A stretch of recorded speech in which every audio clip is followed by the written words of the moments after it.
Well, it's here. It's like a big old sled.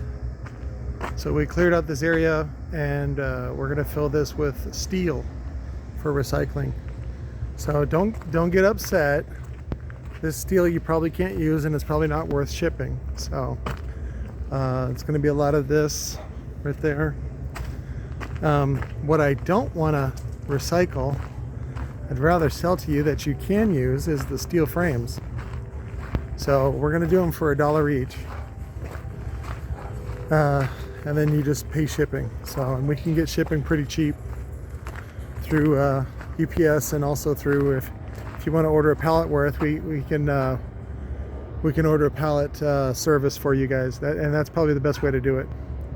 So George from Lord of Base, he's been wanting to buy some, and I told him to broker a deal.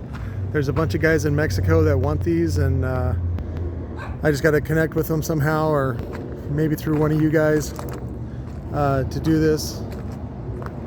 But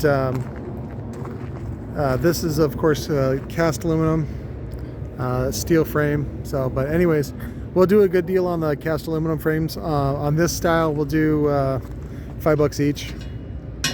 So same thing, and we got plenty of 8s. These are all 8s. Again, $5 each. That's fine. So and you guys can make all the woofers you want. So, but let's see what else. Yeah, see, like all these top plates are gonna go. So it's really just more cost effective to order really just order subs that are already done in this case. So, but if you're gonna order these frames, it's good for, you know, if you have a bunch of access to magnets, or if you order a bunch of magnets, and we can help you make that happen as well. So that's pretty cheap as far as if you're going to order a bunch of small magnets or even bigger magnets, it doesn't matter.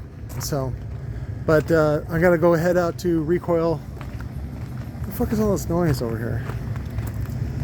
I got to go to Recoil. We already sold out of the 4-channel amps that I was supposed to do reviews on, but we sold them quickly. Oh, they're doing something. What are they doing? Some sort of piping, probably for a cable company. I don't know why they don't go wireless, but just wanted to do that before I headed over to Recoil to pick up some more amps and try to pitch Larry on letting me be the hub master at in Houston, so, or someplace around Houston. So he's got clients in Texas, and basically the warehousing that he's doing here, I could do for him in Texas. So, but we'll see. I love you guys. I will talk to you.